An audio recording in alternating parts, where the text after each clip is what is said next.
running a business is like putting out fires every single day.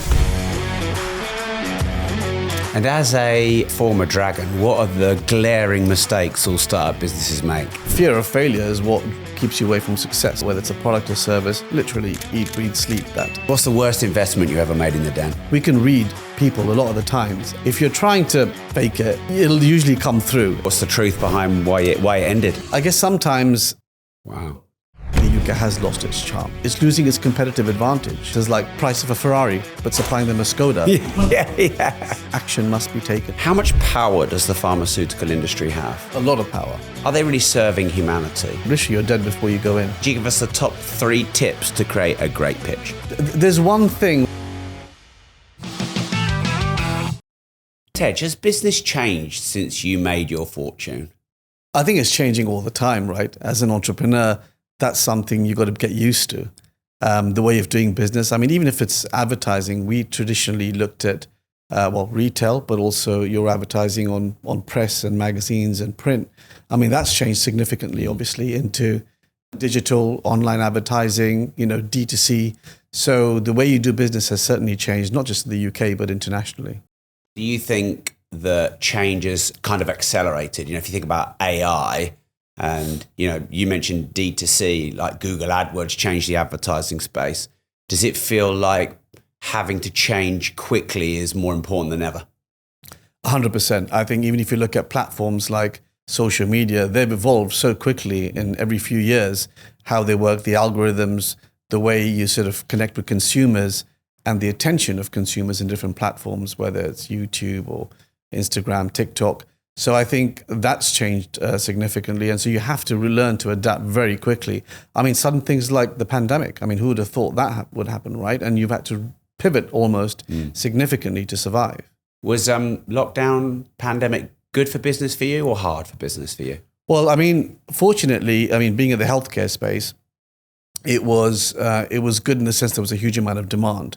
But logistically, trying to keep up with it and manage supply chains was extremely complex and difficult. And, a lot of people wanted immune products, vitamin D products.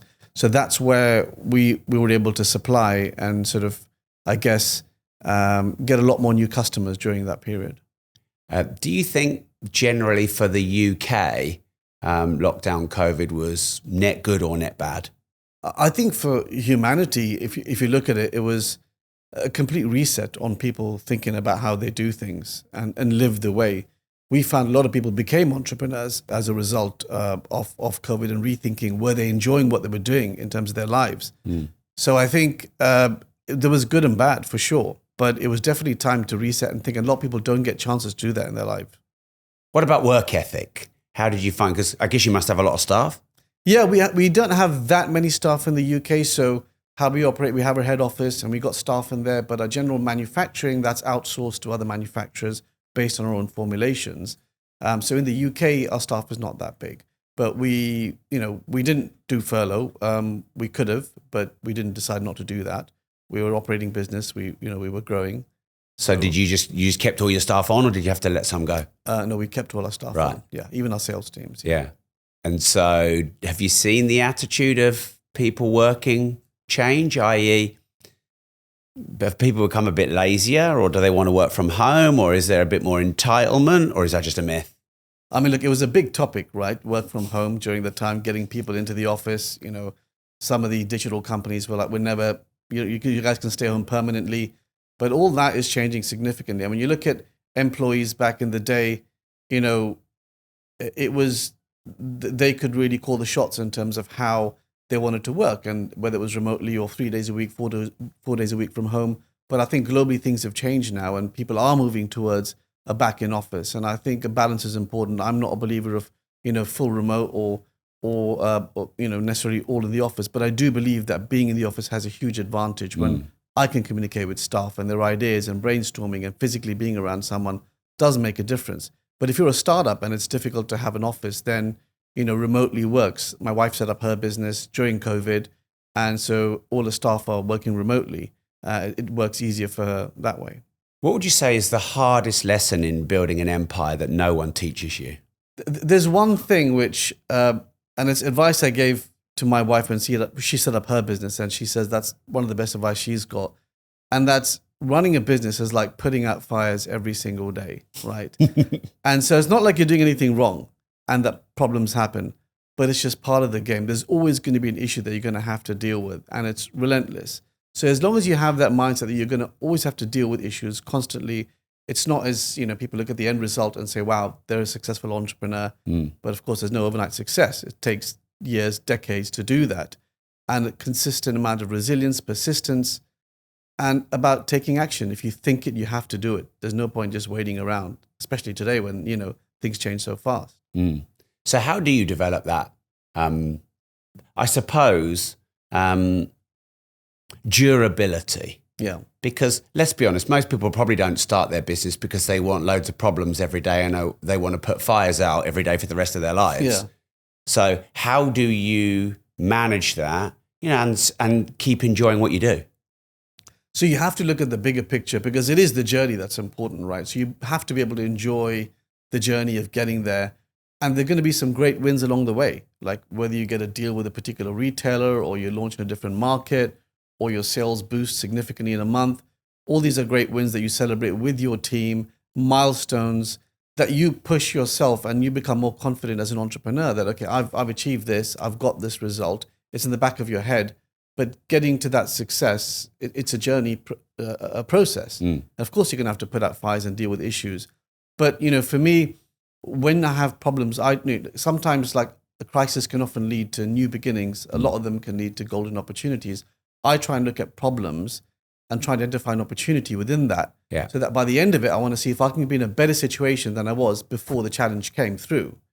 And if you can focus on that, then at least, worst case, you'll be the same level as you were beforehand. And what would you say that you can think of as being your biggest crisis that you turned into an opportunity?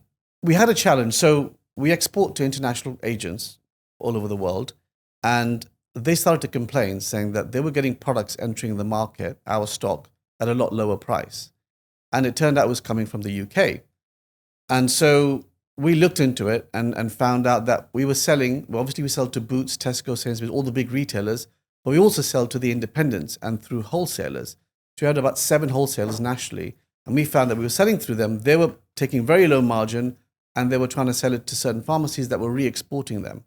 So this was becoming a problem internationally because the agents they're spending their own money building my brand, investing. And if the products are coming in a lot cheaper, it's undercutting them and then they're not going to invest. So one way was to deal with the issue bit by bit, to deal with one distributor and say, where are you getting the product from? Who's the pharmacy that's supplying it from the UK?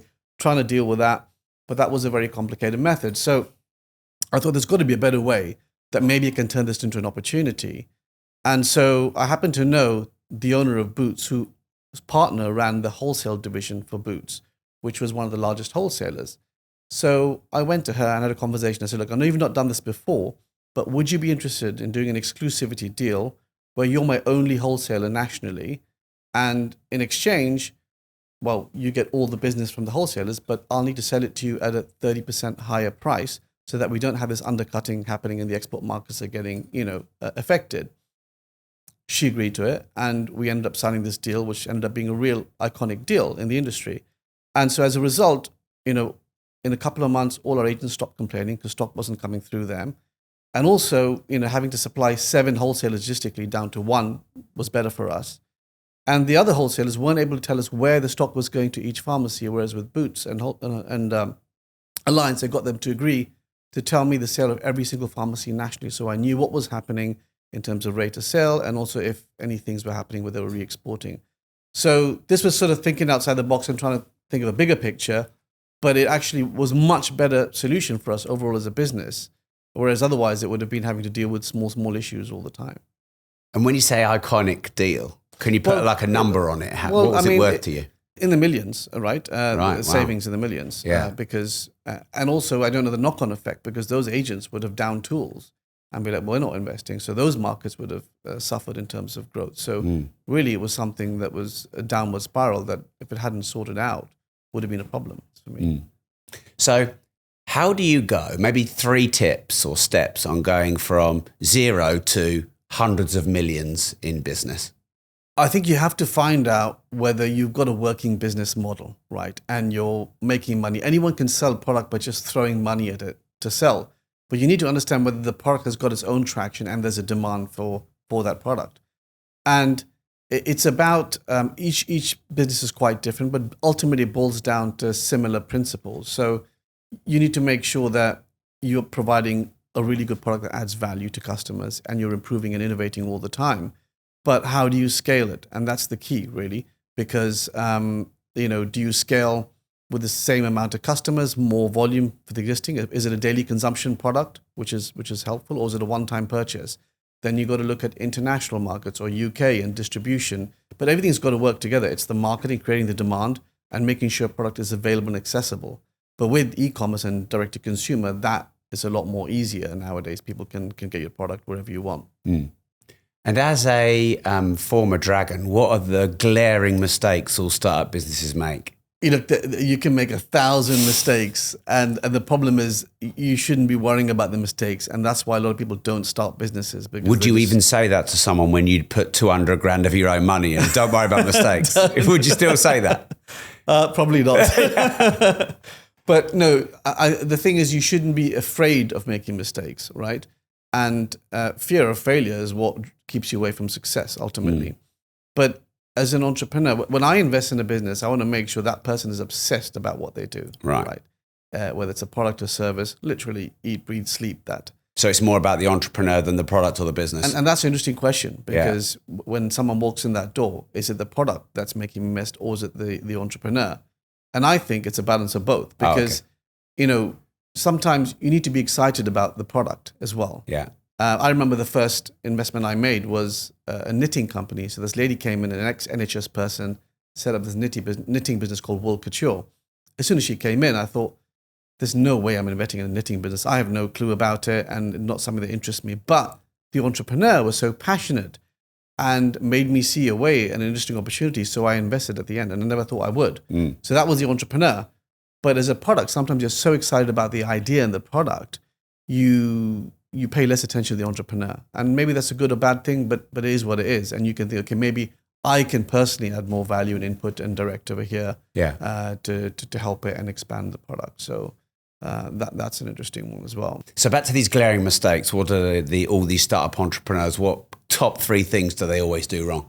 A lot of the time, they either don't understand their business properly, right? And I think as an entrepreneur, you need to understand pretty much most aspects of your business, especially at the early stages. Do you mean the model or the financials? Pretty much everything, right? Yeah. And sometimes you can forgive them because they're not on a financial background, so they may not have the numbers. But if you're coming into the den, you need to understand your basic numbers. What are your sales? What are your projections? What's your margin? What's your profit? Simple things like this. And you have to be clear on that. Because if you don't instill confidence in me, how am I going to invest in you, right? Number 2 is you have to be very straightforward and upfront. Because as dragons and investors, we can read people a lot of the times. And if you're trying to fake it, it'll usually come through, and especially with numbers. And you want to know if there's a problem, that entrepreneur is going to come to me and not brush it under the carpet. That's very important, because I want to sit with them. There's a solution. We can work it out, right?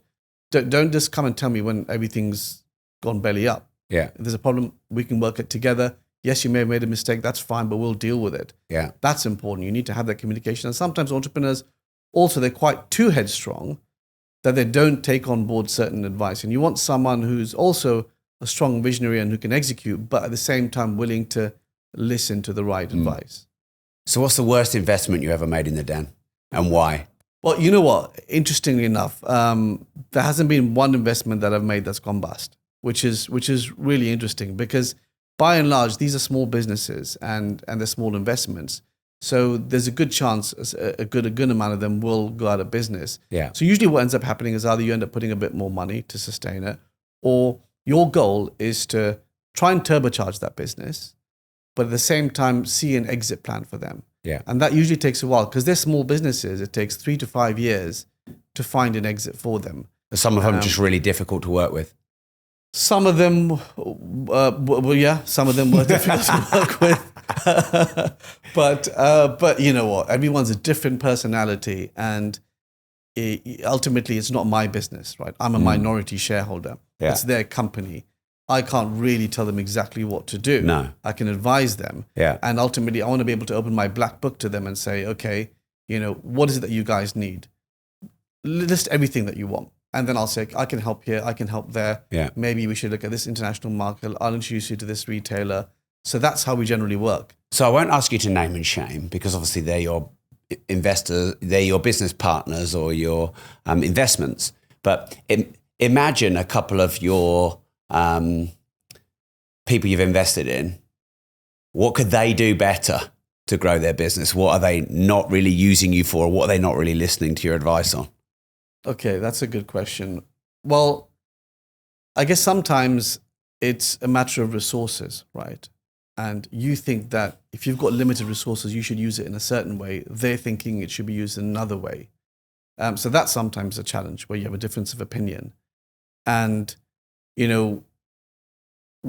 sometimes product, or sometimes they're too excited to launch too many things. Right. And I'm like, listen, just focus on one thing, get this right. You've got a good thing going here. If you dilute that, you've got to think about marketing that and distribution on that. So really try and get core attraction in one particular area if you can, and do that better. Work out, put more time in that. And a lot of the time they want to do different things and try and branch out, or just try and, sometimes it's a number, trying to get sales quickly. But sometimes it's not right. And maybe that retailer is not the right retailer for you. Because if you're trying to build an image of a brand, of a quality, of a high-end product, and you want to focus on retailers like Harrods or Selfridges, if you suddenly go into a low market retailer, that can affect your brand. But they'll think, wow, that's an extra £300,000 in sales though. Yeah. And you're like, yes, okay, but just take your time, try and focus on these key areas. Because if you build that image and that brand, that will automatically filter down. It may take a bit longer.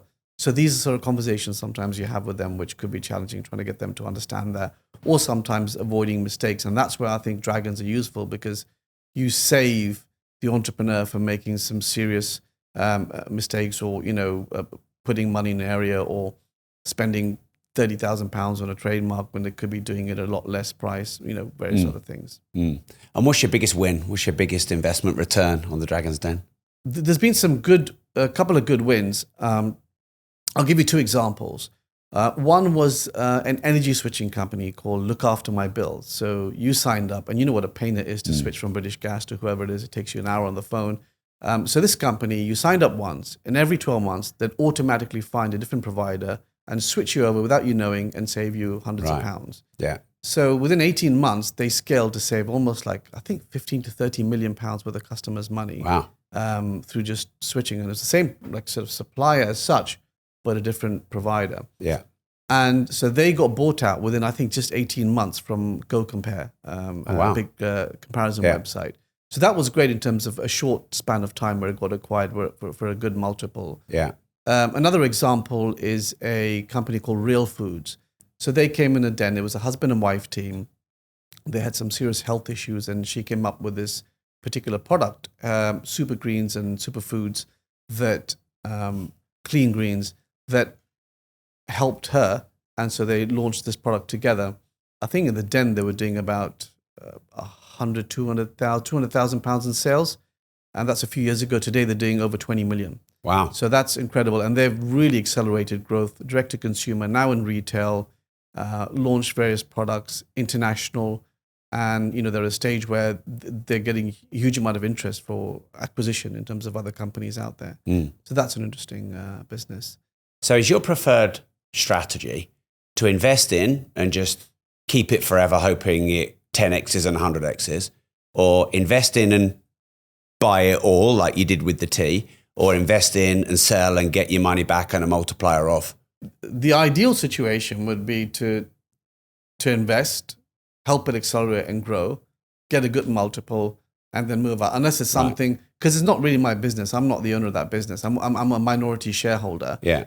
Which is okay if it's a great business and I see it continuing to grow, over a long period of time. Then I'll be like, well, maybe we'll just let it ride and see where the company can go, and you could even do 20, 30x at some point. Yeah. So, but generally, you get in thinking, okay, let's help this business grow and scale. And if it can do a good multiple, and then we'll look for an exit. Because the entrepreneur themselves also want to get out. They've worked hard their whole life and they want to get to an equity release. So for them, an exit sometimes makes sense. Is there an investment you missed out on that you wish you'd been in? There have been loads, but it's just funny how quickly you forget about the investments because in the den you're doing about 7 pitches a day, right? And it's quite intense because although the filming's down to about 10, the editing down to about 10 minutes for each pitch, it's actually about an hour and a quarter of filming. Yeah, and it's very intense, and so you have to be so focused. So literally after one pitch goes, you're so focused on the next, so you pretty much forget about that. And then the next day of filming, there's another 7 pitches. So by the end of the week, you're like, it's okay. There's so many opportunities coming up. But there was a business called Generate, which Tuka and Peter had invested in. And I wished I had invested, because actually, when you look at it in terms of the presentation, that was one of the best presentations anyone had done. They were so articulate, very concise. And a lot of the time, when you ask about the questions, make sure your pitch is concise and very clear, and you explain what the product is. Sometimes people are so wishy-washy that you just don't get it, right? Yeah. And his was an easy one to explain, because it was about a tech company. It was a tech company, and it was about cookies and data. And so I thought that was really great. And so I ended up investing in that outside the den with Tuka and Peter, but at a much higher multiple afterwards. And a lot of the investments done after the TV show, or are they all done on the show? So when you see what's happening on TV, that's an intent to do a deal. Yeah. But of course, after that, so if the entrepreneur says, I've got no competitors, or I've got no debt, and it turns out there's 4 other companies doing exactly the same, then there's a conversation to be had, right? Or sometimes what happens is the show might actually air before the deal's done. Right. And then the sales are boosted, and all of a sudden the entrepreneur's like, well, I know I offered you 15%, but actually for the same money, I'm only going to give you 5%. Right. So a lot of them don't end up happening. Yeah. So there's a percentage that just don't go through. Roughly? As a result Roughly, of, what is the percent? I'd probably say about half. Oh, wow. Almost half. So you agree on the show, and only half of them get through. Between 35 to 50%, probably, 35 to 50% don't go through, I would say. Wow. Seasons vary as well. And as I say, there's so many different reasons why a deal might go through. It could be the end, there's some shareholders agreement, there's some issue that they don't want, or the investor is not happy about. And sometimes, I think the key is to try and do the deal as quickly as possible. Because like in normal world, deal fatigue, it just, people lose interest, the momentum goes, other things happen. So if you want to try and get the terms done very quickly and then close and move forward, basically. Okay. And what do you prefer doing? Running your own business or investing in other people's businesses? Yeah. It's interesting. I've always loved the idea of investing in businesses, and I just hadn't done it. And Dragon's Den was the perfect vehicle to be able to do it. And as a result, I do that now outside, obviously, as and when, but at my own pace versus having to invest so many during the show. Yeah. And I think a bit of both. It's nice to have your own business, and most of the dragons have either sold their businesses and doing other things, or they don't have a core business. So for me, it was quite difficult actually filming and taking a lot of time off with my core, because I'm like very hands-on in my business, and it takes up a lot of my time. So this way now I can focus as and when I need to, versus having to take on a huge number of investments. Yeah, because you said earlier sometimes entrepreneurs get distracted. Yeah. Well, I guess being an investor can pull you away from your main business. It can. In fact, one of the advice Tuka gave me when I came, and he goes, listen, you've got a good, interesting business here. Make sure you don't take your eye off the ball. Yeah. Well, one of the dragons has just resigned because she wants to focus on her business, doesn't she? Yeah. I think you have to realize that your main business is your main business. Yeah. This is just an opportunity to help and invest in other businesses. And, it was a great 5 years, definitely. Yeah. And why did you leave? Or what's the truth behind why it ended? Well, I mean, particularly since I was running my main business and I was building up this portfolio of many companies, and that required time to focus and invest. And, my business was obviously growing and accelerating, and I was expanding internationally. The pandemic happened. So it was priorities, really. Yeah. So what, you just quit? Yeah, after 5 years, that was a good amount of time. I thought any extra years for me, incrementally, the value add would be probably less. Right. There was a lot of things I wanted to do with my business and focus on and spend time on, so I just thought I'd do that. But, you could always go back as a guest dragon or something like that. But to be on the show is quite a commitment. Yeah. And having this high profile, being one of the dragons, was that good, bad? Yeah, it was good. And, interestingly, before I did it, I was a bit concerned because generally I'm quite private in terms of my life.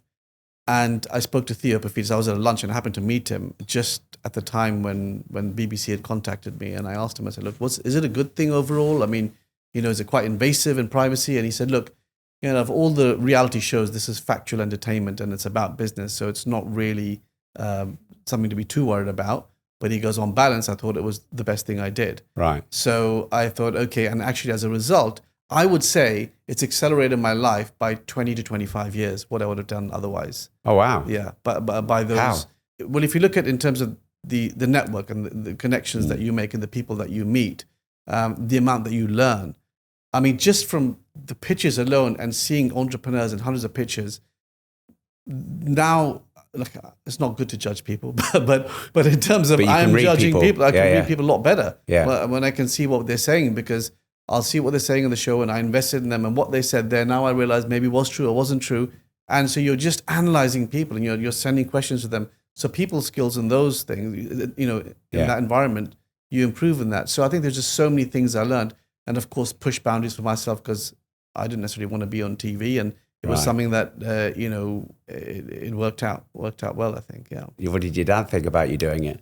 He was supportive. Yeah. Right. He was supportive at the time. I've always loved the show. The family's always loved the show because I think it's such a great way to show people that you have an idea, whoever you are, you can make it into a business. Yeah. And it's something that now, and even post-pandemic, everyone wants to be an entrepreneur. Yeah. So it's great. And who's the best dragon other than you?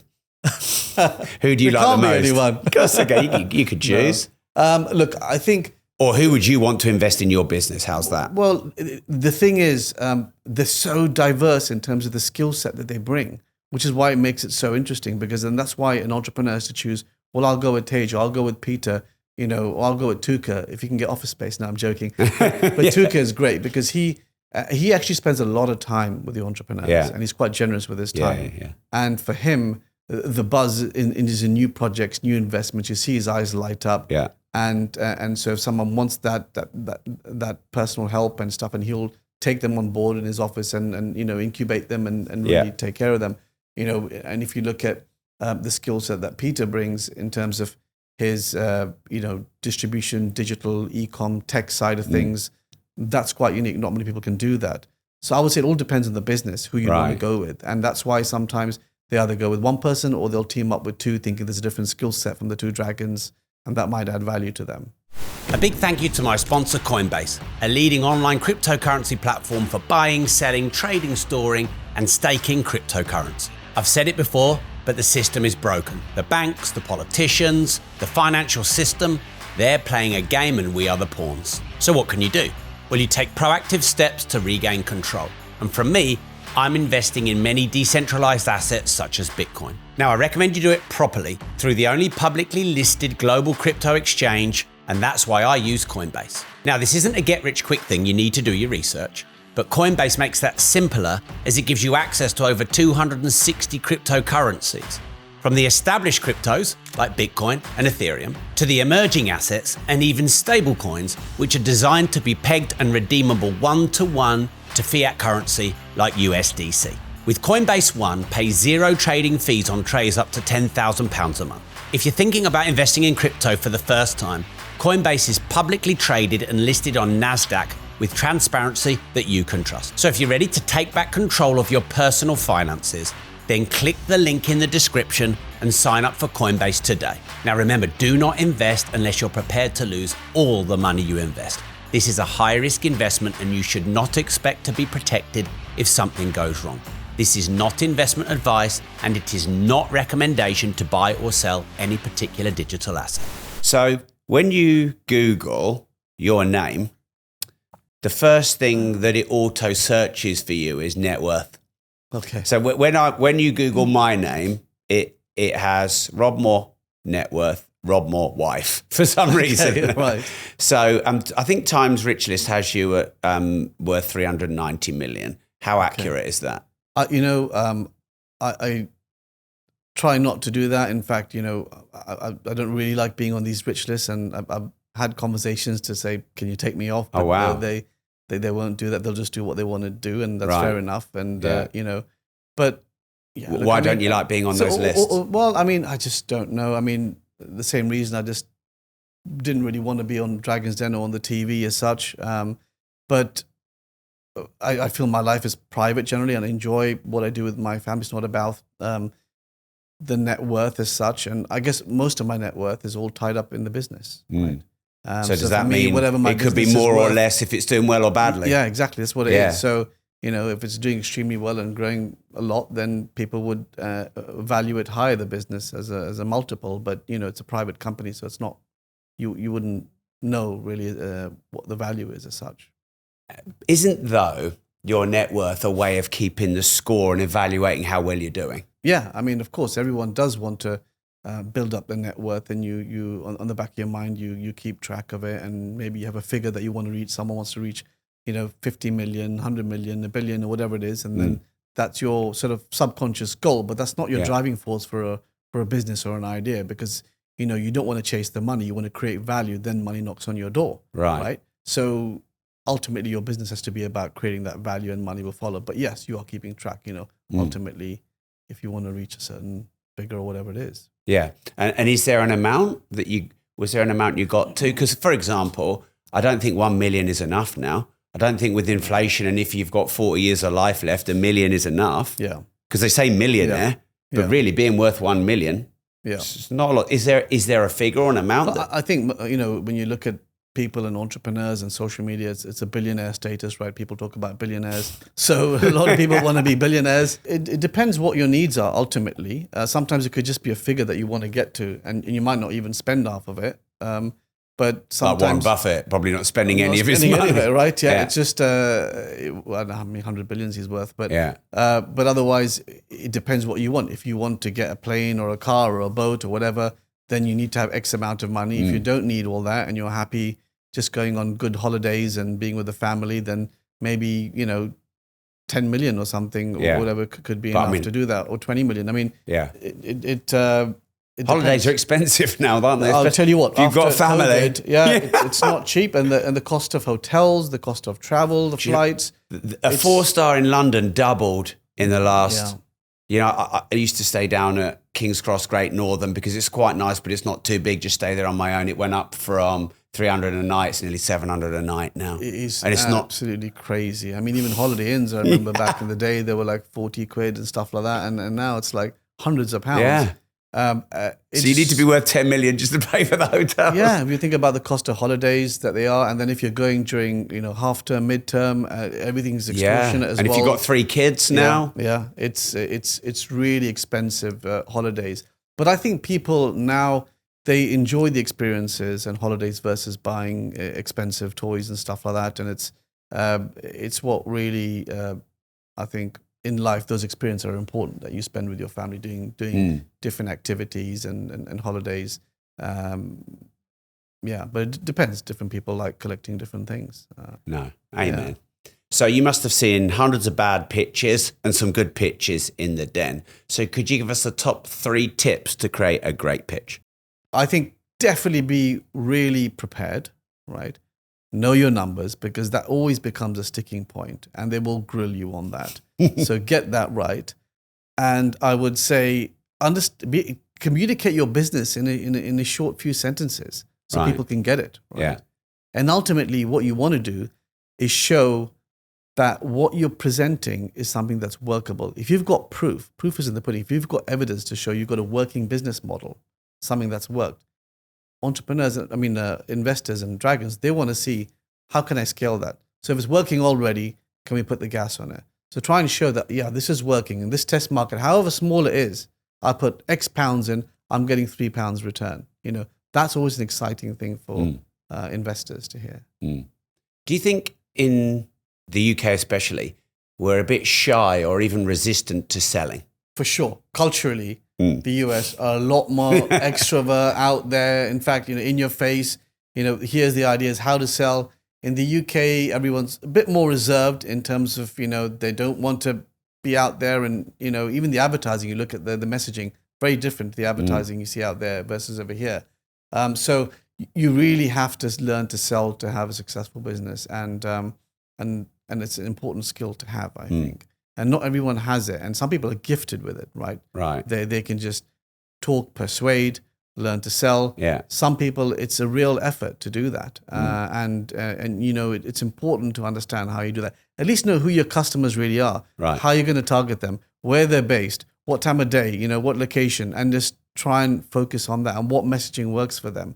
And with my company, it's interesting because you've got Vitabiotics as the master brand, but you've got these sub brands like Wellman, Wellwoman, Pregnacare that are sort of brands on their own. And each of them are in a different market. So marketing to a pregnant woman is very different marketing to Wellman or a Well Baby or a beauty supplement. So you've got to keep on getting your thinking hat on what my messaging is going to be, who the target market is for that. And so that's the really interesting part there. It's so diversified. Yeah. And you have to know how to target them. Like for pregnant women, what I found is the first time most women ever take a vitamin is during pregnancy, right? And we've built the biggest brand in that particular area. So almost 80% of pregnant women that buy a pregnancy supplement will buy Pregnacare. And so we've created a during, a before, a during, and an after version of that. And how we target it, we work with charitable organizations, we work with midwives, we send 40,000 mailers out to them, we advertise. So you have to target the consumer in the right way. And the midwives, we know, spend a lot of time with pregnant mothers. So if you can get their attention and their trust, then they'll communicate it. So you have to work on different avenues, and it's all about selling either directly or indirectly. So have you got any top or universal tips on how to sell anything to anyone? I think simplicity and trying to show how that's going to add value to someone and change their life specifically, and understand your customer and how that's going to improve their life or whatever and add value. That's really important, because you could have the best product in the world. People might know how it affects them or changes their lives in the world. And again, having the best product but people not knowing about it is also an issue. So yeah, selling is key. Doesn't mean you should sign up on every single selling seminar you see on TikTok. Of course, yeah. You've used the word simplicity and concise a lot. Okay. It sounds to me like you're saying people too waffly, too distracted, chasing too many things, just not tight and succinct. Is that something that's got worse over the years? Is it because we're so distracted by everything? We're so overwhelmed with information? Everyone's completely distracted today. I mean, the minute you wake up in the morning, you've got your phone, you're looking through 100 different things, and you're thinking about different things. You're traveling everywhere. You're multitasking. So everyone's distracted, and it's important just even otherwise just to simplify a product, a service. I like solving problems. So in my business, I like these challenges, how to make solutions, and invariably it comes down to simplifying the process, right? And making something complex that people are doing in the business. How can I simplify it? And so simplification for me is important. And the other thing that's important, I think, generally, if we're talking about life, is learning and progressing and every day learning more, whatever it is. Like I'll get home, whether it's 9, 10 o'clock at night, and have dinner, but then I'll go on YouTube and learn about things, whether it's different podcasts or interests. So for me, that's something I like to do. Just learn. Before it was books, and now it's more podcasts and stuff like that. Is the UK still a good place to do business with all the changes over the last 5 years, lockdown, everything? Now Labour come in. It all feels like a bit of a scary time. Well, look, I mean, when I speak to people, a lot of people say that the UK has lost its charm, right? And you hear about these 11,000 odd millionaires leaving the UK.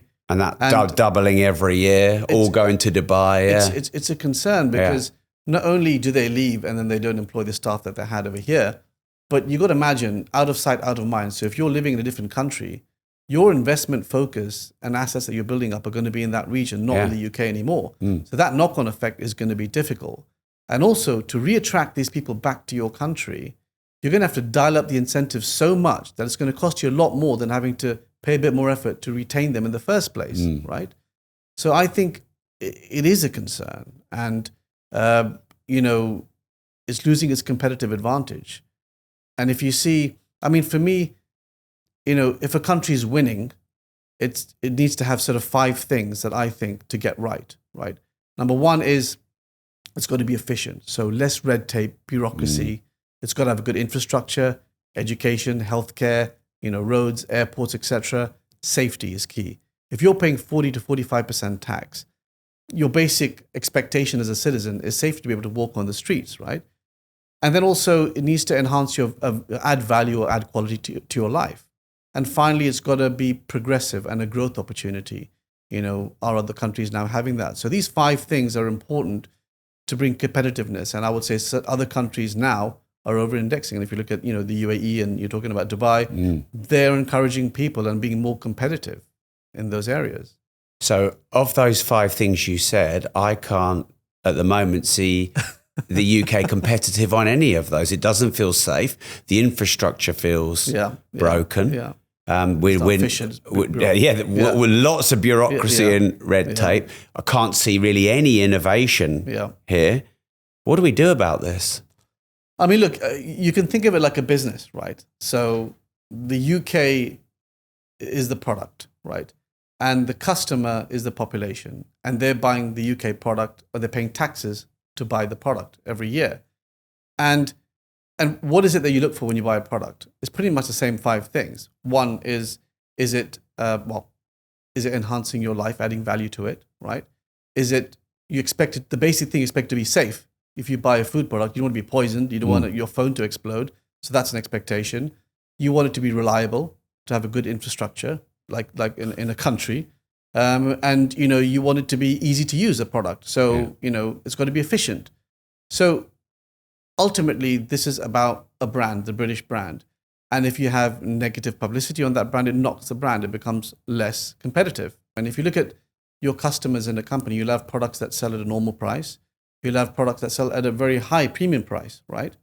And so the people paying the premium price, the high taxpayers or the millionaires paying a high amount of tax, if they leave, you're either going to have to double the population to pay the taxes to make up for it, or you're going to have to charge more for the existing people. But ultimately, if I'm buying a product every year, I want to have innovation, right? If you're buying an iPhone 14, 15, 16, it's got to have new features. So if you're paying taxes every year, you want to see that country improving, whether it's better airports, better infrastructure. That's not happening. And if you're charging the high net worth individuals the price of a Ferrari, but supplying them a Skoda, they're not going to buy it the next day, are they? No. They're going to buy it next year. That's a good analogy. Yeah. So it is going to have an effect long term. And the point I came to earlier was that to get them back is going to be 5 times more costlier to provide the incentives rather than taking the right action now to retain them. Well, I was in Dubai recently. I interviewed Supercar Blondie there. She said to me, I've not paid tax for 20 years and now there's 5% VAT and 9% corp, but that's pretty much it. There's no income tax. She said they're issuing these golden visas whereby if you can come and bring a business or you're a creator or something, they'll help you find a studio. They'll basically expedite you coming to Dubai. Just seems like it's a whole hey, we're entrepreneurial. We want all the entrepreneurs to come. They must be loving the exodus from the UK.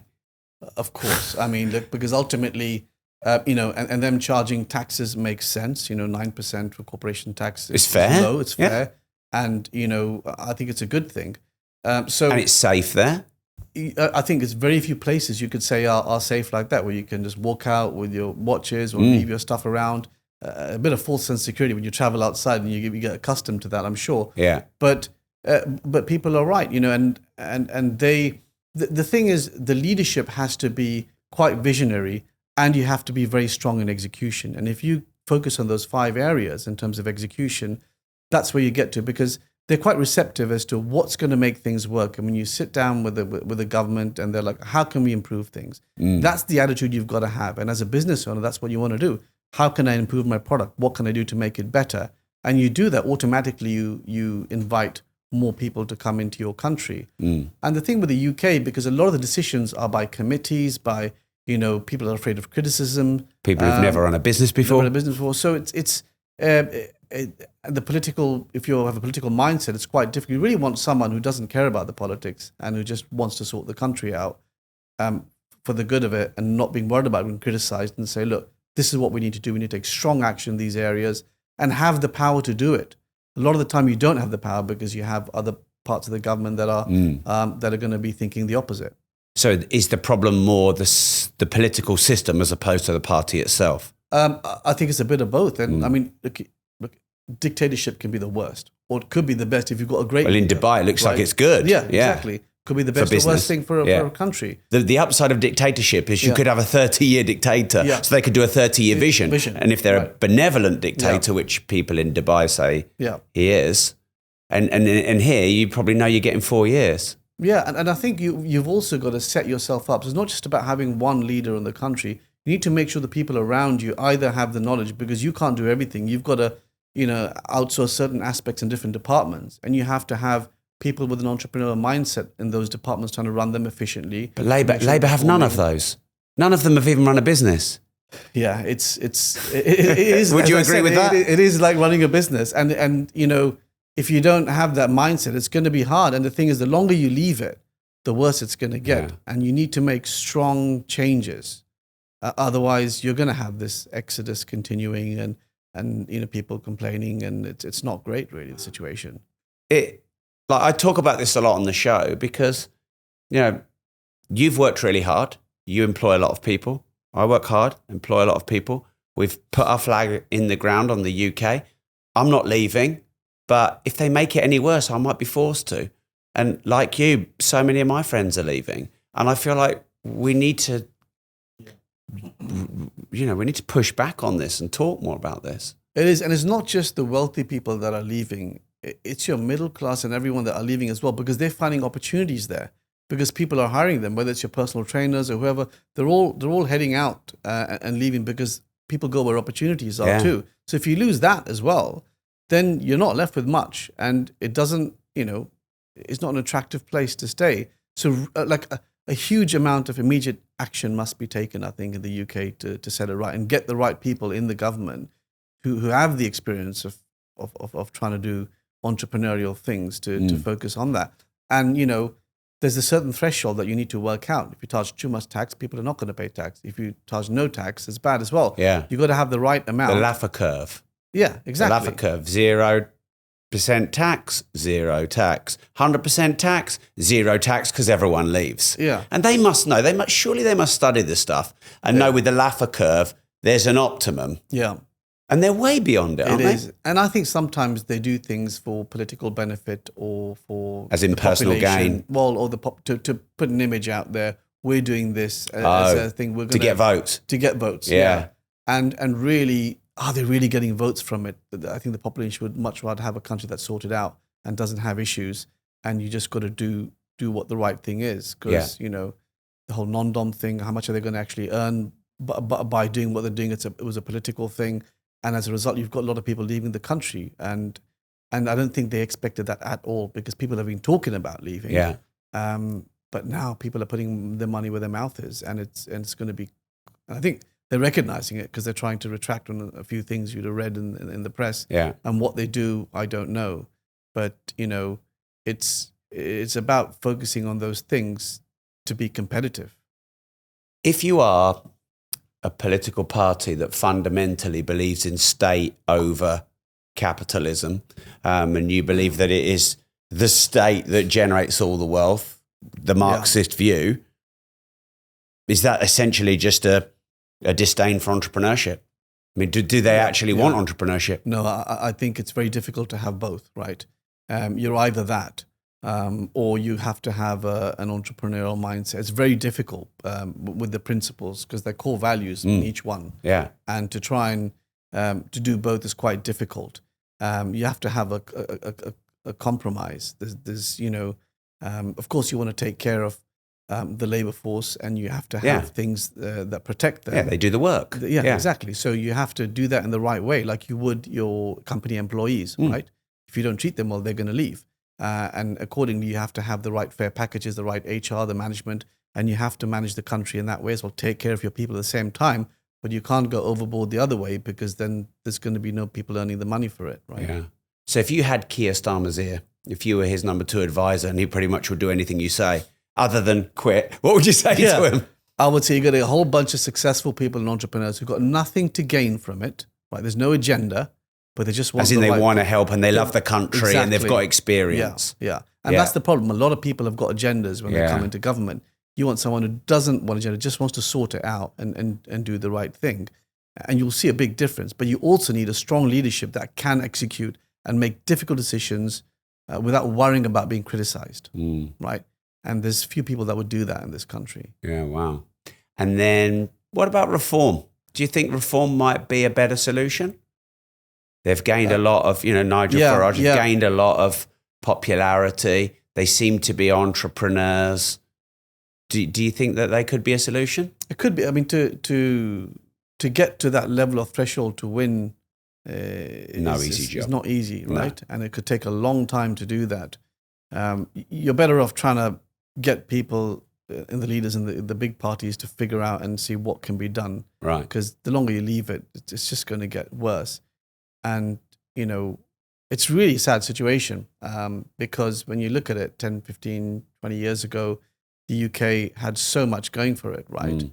And what can you do? You have to make big changes.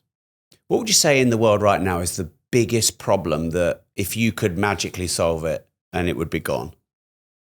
I think one of the issues, and that's worrying moving forward, is the big divide between you have the very rich and the people who don't have much. And you just see that every year increasing. And how do you solve that problem, right? Because people are working hard and making their money and growing. They deserve that to have that money. But how do you solve that issue moving forward? Because you don't want a situation which is going to be a disaster, and you know where it's going to end otherwise. Well, it ends in revolution, doesn't it? Yeah. And it happens cyclically through history. Yeah. You seem to have the most peace when the gap between the rich and the poor is the smallest, and the worst when it's the biggest. But I think what a lot of people like to do is blame the rich. Yeah. Why don't we go there? What is the potential solution? Because tax is supposed to be the way to redistribute. Yeah. Because we have a tax system whereby the more you earn, the more you pay, and the more you earn, the higher percentage you pay. Yeah. So the tax system is designed to redistribute from rich to poor. People blame the rich, but the government is the redistribution vehicle. Yeah. So isn't the government at fault? I think the policy is upside down in a way, because the richer you get, the smarter you're going to be in terms of making the money work for you. And in terms of, are you going to pay 60% tax on your money? There's going to be other ways around it, or you've made the wealth already. There's, you have assets that are generating cash, and you have structures around them. So you can't just take the money from the rich and give it to people who don't have it. There's got to be a way where people who've made wealth, there's a fair way of getting that if they're doing certain things, whether it's on assets or whether, I think you can't be charging 60% tax or 50% tax, especially when you've got places like, Dubai, etc., or UAE where there's no tax or very little, and they're providing a great infrastructure.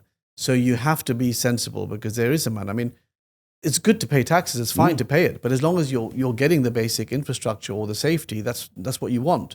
So I think you need to be able to incentivize people and bring the tax levels down, so that people are willing to pay and not having to worry about the headache of structures. Yeah, I'll pay 20%, 25% tax. Yeah, all day long, capital gains or income tax, and then you'll have a big percentage of that coming in and attracting people. And the stamp duty for real estate, I think that's a big thing, that if they sort that out and bring that down.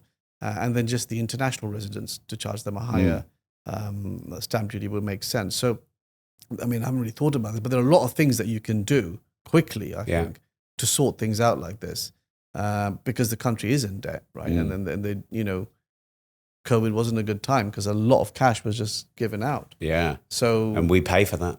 Yeah. People forget. I like it. Well, I don't like it. But when you see government spending, there is no government spending. There's only taxpayer spending, and taxpayers are us. Yeah. So it is a problem. That's where inflation's come in, and a whole load of stuff has happened. I mean, the UK has had a hard time. I mean, you've had the pandemic, you've had Brexit, you've had a lot of things hitting hard, but that's why you need a strong government that's willing to do the right thing, not being worried about being criticized. Yeah. And if you have that, there's still a chance, there's still a hope, but it needs to be done right now, and you need to get on with it. Because as I said, getting those people back it's Very going to be difficult. almost impossible unless offering massive incentives to do that. And I don't see that happening very quickly. Well, a friend of mine, he's a billionaire. He just left for Monaco, and he was in Monaco talking to someone who left 20 years ago, was one of the richest people in the UK, left for Monaco. And he was trying to move his affairs to come back, and they wanted a £50 million re-entrance fee back into the country. So it's basically the opposite of what you said. Instead of trying to bring them back, they want to charge them £50 million to come back. I don't know. I mean, look, the Trump golden visa, right? What was it, $5 million? And you don't pay taxes on your worldwide income, something like that? Yeah. So that's an interesting one, right? So you're getting people to come into the country, and you're like, okay, I'll tax you on all your earnings in the UK or the US, but anything else you make internationally, I won't. Yeah. And so that is an attractive thing for billionaires, because they're making money outside whatever in international businesses, and they're happy to pay taxes here. The more high net worth individuals you can invite into the country, the more they're going to spend, and the more they're going to focus their time, as I said, out of sight, out of mind. If they're here, okay, what's the next real estate project? What's the business opportunity? There's so much more that'll go into the economy, and the people that they'll everyone's happy to pay tax in the local country. But I think a lot of the billionaires, they don't want to pay tax on the worldwide income, which is why something needs to be done immediately to sort it out.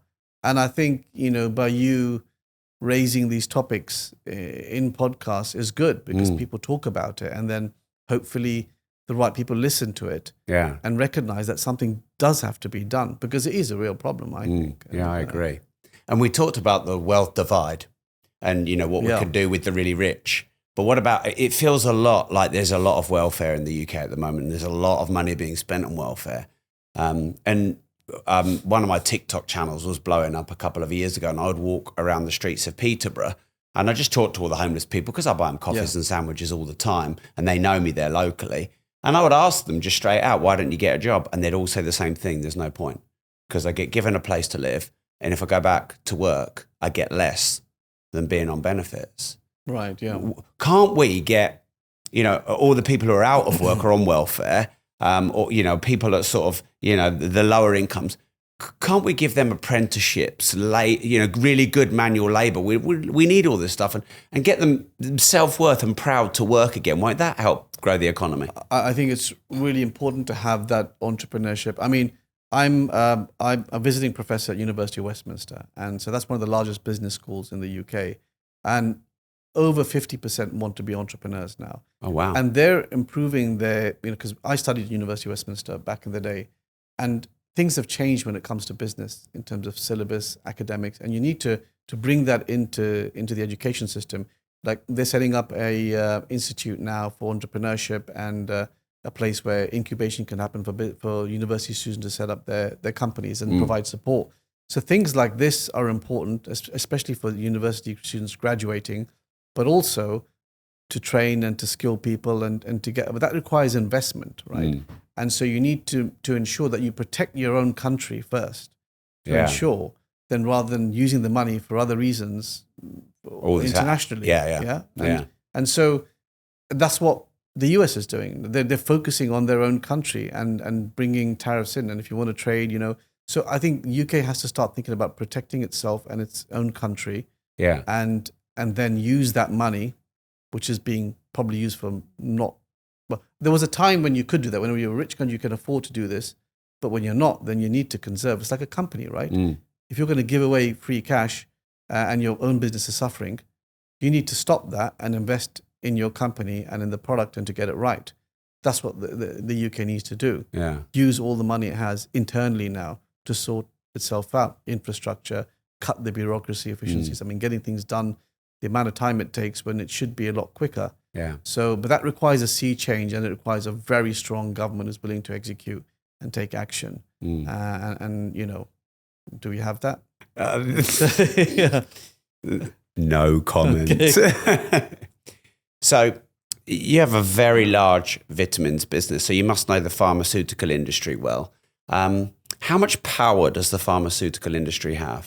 A lot of power, right? And so we're like an independent vitamin business that's grown up. Our competitors are all the big pharma companies. Initially, they would try and compete, and we'd hear negative press about vitamins. In the end, they bought up all the vitamin companies, right? The big pharma companies. So first they try and criticize them out of business, then they just buy them. Bought them out. Wow. So most of our competitors are being bought out. 7Cs, Centrum, they're all owned by big pharma companies now, right? Right, wow. So we're the only independent vitamin company left here. And so we're competing against a huge amount of resources when you're talking about, even the multinationals like the P&Gs of the world who now own some of the big vitamin companies. And so we've got to do things quicker, better, and, innovate faster. To be able to stay ahead of the game and build brand. I mean, we've got about 28% market share now in the UK for VMS, and that's almost 2-3 times our nearest competitor, which is a big company. But that's only been through consistency, year in, year out, building, focusing. And the worst advice I got is, if it ain't broke, don't fix it. I mean, you need to keep fixing it even if it's not broke. Right, yeah. So, and that's the constant improvement, the constant innovation, and what can I do that a big pharma company can't do quickly in terms of making decisions, in terms of building relationships with retailers and stuff like this. Yeah. So it's it's been an exciting, incredible journey to get to where we are, and now it's about just doing more of it, really. Has any big pharma tried to buy you out? Yeah, over the last couple of decades, many times, big pharmas have come, all the big ones, all the multinational food companies. So they've all approached us to buy, and I mean, at the time I wasn't even focused on it. I would just put the emails in the bin. They'd come in, and my staff knew as well. They would be like, they wouldn't you have no send interest it to me. Do you have no interest in selling, or no interest in selling to them? Well, no, it wasn't about to them or anything like that. It was just wasn't really interested. I mean, now's just time for the business, and so strategically, there's opportunities where maybe might not be able to grow in certain markets. Like the US is a huge market. It's a very difficult one, and so with the right partnership, might make sense to do that. And I've never looked at acquisitions before. No, I've always grown organically. So every product that we've launched has been our own. And now I'm thinking maybe there's areas that I could get into, which I don't really want to build a brand around it. Yeah, I could acquire a company, do it better, launch it internationally, things like that. So I'm looking at things quite differently now. Right. And do you think the pharma industry, I guess you could say the same about banks and other big industries, are they really serving humanity? Are we getting healthier? What do you think about that? So, look, I think that medicines and pharma definitely have an important role to play. And they, if you have a problem, they will try and solve it with the medicines, and there's research behind it, clinical studies. But I think moving forward, people want to have a preventative approach, right? So with supplements and nutrition, you want to have a better quality of life. It's not just about living longer. It's about living longer with a better quality of life, right? And so if your organs can function better in a more optimum way with the right nutrition, you're less susceptible to get ill and have issues. So I think, the pandemic was an eye-opener for people to think, let me have a stronger immune system, let me be healthier. And therefore, I think there's a lot more now with nutrition and supplements to play, right? Yeah. Because it's essentially supplements like food, but having the right vitamins and minerals that help your organs function in a more optimum way, so that, overall, as a body, you're a healthier human being. And I think that approach is definitely taking off. And now it's about personalization, right? Yeah. And it's been done before, but never right, because all you get today is like 6-7 pills with your name on it, and that's not personalized. You really want one tablet that can really be customized for you. But how do you do that at scale? It's quite expensive to make one tablet just for you. And then how do you find out what you're deficient in? There's 2 methods now. One is a DNA test, and that's the easiest. It's less friction, just do a swab. But all it tells you is what you're susceptible to be deficient in. It doesn't tell you currently what you're deficient in. Okay. Whereas a blood test is the most accurate, because it can tell you right now you have less vitamin D or vitamin E, but not everyone wants to do a blood test and a prick test, right? Right. So it's a combination of the most accurate will be the blood to work out the personalized supplement for you. Yeah. So that's what I'm trying to look at now, right, and move into it, because you already have the brand like Well Man and Well Woman having a well-man personalized, a well-woman personalized. So you're buying a Max, then you buy a personalized version, which is really exciting because I've sort of figured out how we can do that at scale and have a product, that's catered for someone individually. Wow. So we do a final round on the show called the Disruptors round. And this is kind of more of a quick fire. But if you want to go deep, go deep. What's the biggest risk you've ever taken in your life? I think in terms of my business was launching in the US. I think that was a big risk, yeah. And it wasn't successful. Did you put a lot of money behind it? We put quite a bit of money behind it, and I was about to put a whole lot more, bank the whole business on it. Really? And thankfully I didn't. I decided to come out of stores and take the product and go online digitally because it's considered the graveyard of British companies. Well, the US, so many people on the show have said that. Right. Just because you can run a great business in the UK, you die in America. Yeah, it's so exciting. I mean, you're talking 10, 20x market size. But, and it so happened that, we were lucky. We had the relationship with Boots and Walgreens, 7,000 stores overnight. Everything was ready. And all of a sudden, each state is like a country, right? Each state like a country. So trying to get to those people the attention, you can blow 10, 20, 30 million dollars and probably have nothing to show for it. And I know good vitamin companies that have pretty much gone bankrupt trying to do that. And so that was a risky time because how did I deal with the stock? What did I do?